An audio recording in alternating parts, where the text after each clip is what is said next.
tulikuwa class pale darasani tulisoma nini? About food. Najua hii ni muhimu kwa watoto, kama mkisema watoto wamemaliza wakati, hii ni muhimu kwa watoto. Lazima ujue watoto walielewa ama hawakuelewa. Hiyo nayo kwa watoto mtawavumilia. Haya. Huyu tulisoma nini? Ilikuwa familia ya watu wangapi? Nani atataja ile familia? Naomi, Ruth, Elimelech. Boaz. Hiyo ni familia leo tulisoma darasani. Sasa nani ataniambia yale maneno Ruth aliambia yule Naomi? Nani ataniambia yale maneno? Your people shall be my people. I will go where you go. I will go where you go. Your God will be my God. Amen. I will live where you live. I will live where you live. Amen. Hayo ni maneno Ruth aliambia hata hivyo. Sasa huyu Ruth tuliambiwa alipata kibali. Alipata kibali kwa mtu gani yule? Yule alikuwa anaitwa nani? Boaz alifanyia nini Ruth? Sema. Boaz alifanyia nini Ruth? Alimulia shamba. Walipoenda pale wakarudi wakapata hakuna nini? Shamba hakuna. Shamba lao walikuwa likaenda. Sasa Boaz alinunulia Naomi na Ruth nini? 6:23. Romans chapter 6 verse 23.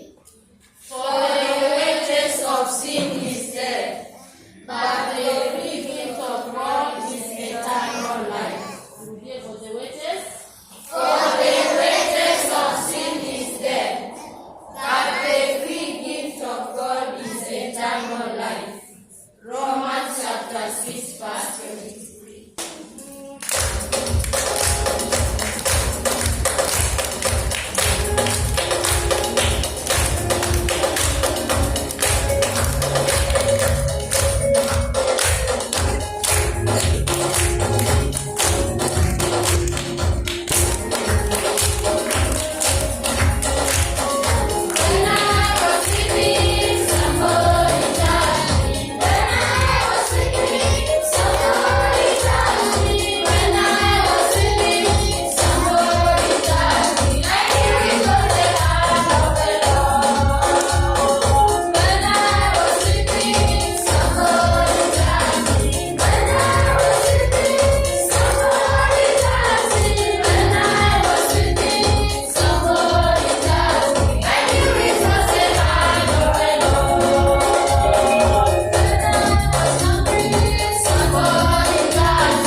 ile yenye ujumbe wa mwisho. Sifa za Laodikia zilikuwa ako baridi, ako moto, hajielewi mahali hapo. Siku hii ya leo tukimba huu ujiulize wapi. Kama wewe ni Laodikia, change. Let God transform your soul. Let God change your heart. Bwana Yesu asifiwe.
Vifuguvugu utatemwa, Bwana asema, na wakemea